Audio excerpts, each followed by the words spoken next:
Hello guys, this is Adya. Welcome back to the channel. Today is a class of 8 and we will start exercise 3.3 with question number 2. हम इस question के 2 parts ले चुके थे और मैंने इसका 4th पार्ट आपको कहा था कि आप सेल्फ प्रैक्टिस में ले लीजिए। अगर आपको उसमें डाउट आ रहा है तो कमेंट बॉक्स में अपना जो भी इसके बारे में आपकी क्वेरीज है उसको ड्रॉप कर दीजिए। जैसे ही मुझ तक पहुंचेगी मैं आपकी ये डाउट्स क्लियर करने की कोशिश करूंगी। तो अब हम ले रहे हैं क्वेश्चन नंबर 2 का 3rd पार्ट, जो थोड़ा सा डिफरेंट है बाकी से, तो हमें इसको करना जरूरी था क्योंकि ये कुछ हटकर है, कुछ इसमें नया हमें सीखने को मिलेगा। और ये हमारा क्वेश्चन नंबर 2 का 3rd पार्ट है। सबसे पहले मैंने आपको बताया था कि हम फिगर ड्रॉ करते हैं। आपकी एनसीईआरटी में फिगर बनी हुई है, आप वहां देख सकते हैं। मैंने उस फिगर को ड्रॉ कर दिया है और आप फिगर बनाने में ज्यादा टाइम नहीं लेंगे, बहुत जल्दी से आपको फिगर ड्रॉ करनी है और साथ में उसकी लेबलिंग भी कंप्लीट कर देनी है। फिलहाल इस क्वेश्चन में कोई पैरेललोग्राम का नाम नहीं दिया है। ये एक पैरेललोग्राम है, अब ध्यान से देखिए। आप चाहें तो इसको नाम दे सकते हैं ABCD। हमेशा क्वाड्रिलेटरल का नाम साइक्लिक ऑर्डर में दिया जाता है, जैसे मैंने दिया है इस तरह से। आप कहीं से भी स्टार्ट करें बट वो साइक्लिक ऑर्डर होना चाहिए। XYZ आपको फाइंड आउट करना है। हम फटाफट लिख लेते हैं गिवन में हमारे पास क्या क्या है।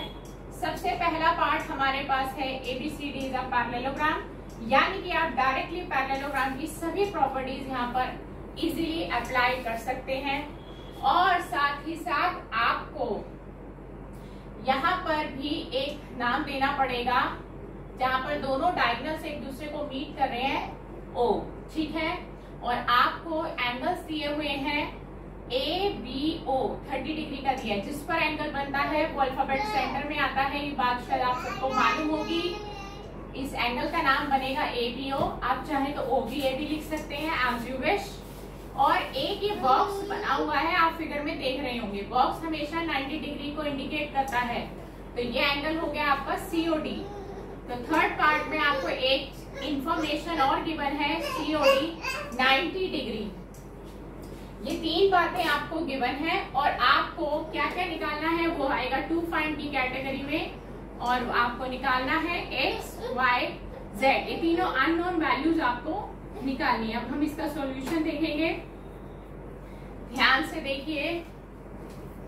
सबसे पहले आपको जो बात मैं बताने जा रही हूँ कि जब 2 लाइंस एक दूसरे को इंटरसेक्ट करती हैं तो आमने सामने बनने वाले एंगल्स हमेशा इक्वल होते हैं और उनको कहा जाता है वर्टिकली ऑपोजिट एंगल्स। आप देखिए, जिनको मैं बोल्ड कर रही हूँ लाइंस को, यानी ये डायगोनल है इस पैरेललोग्राम के, ये दोनों एक दूसरे को इस O पॉइंट पे कट कर रहे हैं, तो ये आमने सामने बनने वाले एंगल्स हमेशा इक्वल होंगे। ये 90 का है तो X हमारा 90 डिग्री हो जाएगा। और आप इसको फर्स्ट इक्वेशन दे दीजिए, चाहे बॉक्स में बनाकर हाईलाइट कर दीजिए और इसका रीजन देंगे आप वर्टिकली ऑपोजिट एंगल्स, ठीक है। आपके पास एक वैल्यू आ गई है X। अब आप ध्यान से देखिए, AOB, ये एक छोटा सा ट्राइंगल बन रहा है AOB, एक ट्राइंगल AOB। आपको ये बात मालूम होगी कि ट्राइंगल के तीनों एंगल का सम हमेशा 180 डिग्री होता है। तो आप तीनों एंगल्स ले लीजिए, ये है आपका X, ये है आपका Y और तीसरा है 30 डिग्री। इन तीनों का सम हमेशा 180 होगा। इसके लिए भी आप रीजन लिखेंगे bye angle sum property of a triangle. ASP भी लिख सकते हैं आप शॉर्ट फॉर्म, मैंने आपको फुल फॉर्म लिख के दिए ताकि आपको कंफ्यूजन ना हो। X आपका 90 आ चुका है, आप X की जगह 90 डालिए और ये जो चेंजेस आपने करे हैं पूरी equation as it is copy करिए। सिर्फ आपने X को बदलकर 90 लिख दिया है, तो वो आपने फर्स्ट इक्वेशन से किया है, तो आप यहाँ लिख सकते हैं फ्रॉम फर्स्ट इक्वेशन, ठीक। 90 और 30 इन दोनों को आप ऐड कर दीजिए क्योंकि दोनों पॉजिटिव हैं, तो ये हो जाएगा 120। 120 के आगे प्लस का साइन है, जब ये उधर जाएगा तो ये हो जाएगा माइनस, तो y आ गया आपका 60। तो y भी आपकी सेकंड वैल्यू आ चुकी है आपके पास, x भी आ चुका, अब रह गया z। अब ध्यान से देखिए, आपको मैंने एक बहुत ही मेन बात बताई थी पैरेललोग्राम्स के बारे में कि पैरेललोग्राम की ऑपोजिट साइड्स हमेशा पैरेलल होती हैं, इक्वल भी होती हैं, बट यहाँ पर पैरेलल वाली प्रॉपर्टी लगेगी। आप देखिए AB के ऑपोजिट है CD, ये दोनों आमने सामने हैं, ये दोनों लाइंस क्या होंगी, पैरेलल होंगी। और जब दो लाइंस पैरेलल होती हैं और उनको एक ये ट्रांसवर्सल काट रही है, यानी कि एक Z बन रहा है। आप ध्यान से देखिए, ये एक Z बन रहा है जिसको मैंने बोल्ड किया है। ये जो Z बन रहा है, जब भी Z बनेगा, मैं इस टुकड़े को अलग से ड्रॉ करके आपको दिखाती हूँ। इस तरह से है, और ये आपको ड्रॉ नहीं करना है पेपर में, सिर्फ मैंने आपको समझाने के लिए ड्रॉ किया है। इस तरह से Z बन रहा है। Z के एक कॉर्नर पे एक एंगल बनेगा, दूसरे कॉर्नर पे दूसरा एंगल बनेगा। ये होते हैं ऑल्टरनेट इंटीरियर एंगल्स। ये एंगल्स हमारे कौन से हैं, ऑल्टरनेट इंटीरियर एंगल्स। और क्योंकि लाइंस पैरेलल हैं, तो ये एंगल्स हमेशा इक्वल होते हैं, यानी कि जितना डिग्री ये होगा उतना ही डिग्री ये होगा।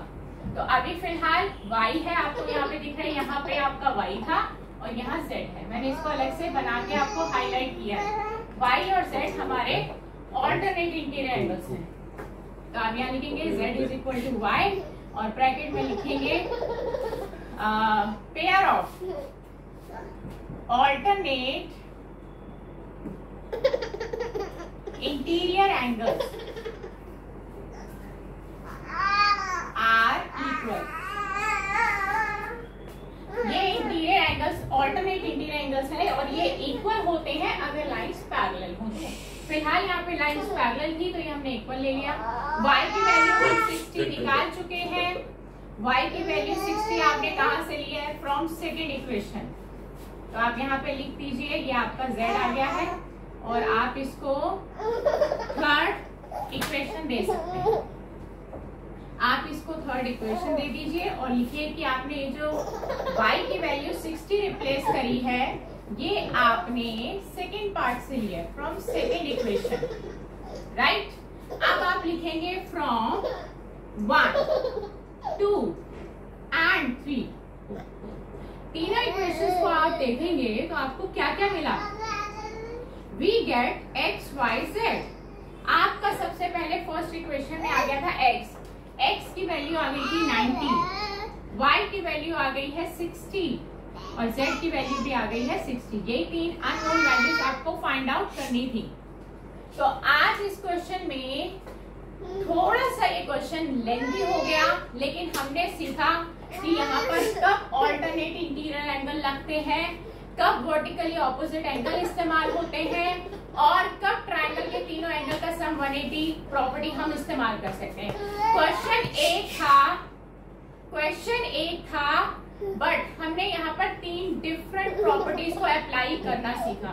एक ट्रायंगल की प्रॉपर्टी, एक लाइंस पैरेलल हो तो ऑल्टरनेट इंटीरियर एंगल्स इक्वल होते हैं, वो वाली प्रॉपर्टी, और तीसरा जब दो लाइंस एक दूसरे को इंटरसेक्ट करती हैं तो आमने सामने बनने वाले एंगल्स हमेशा इक्वल होते हैं।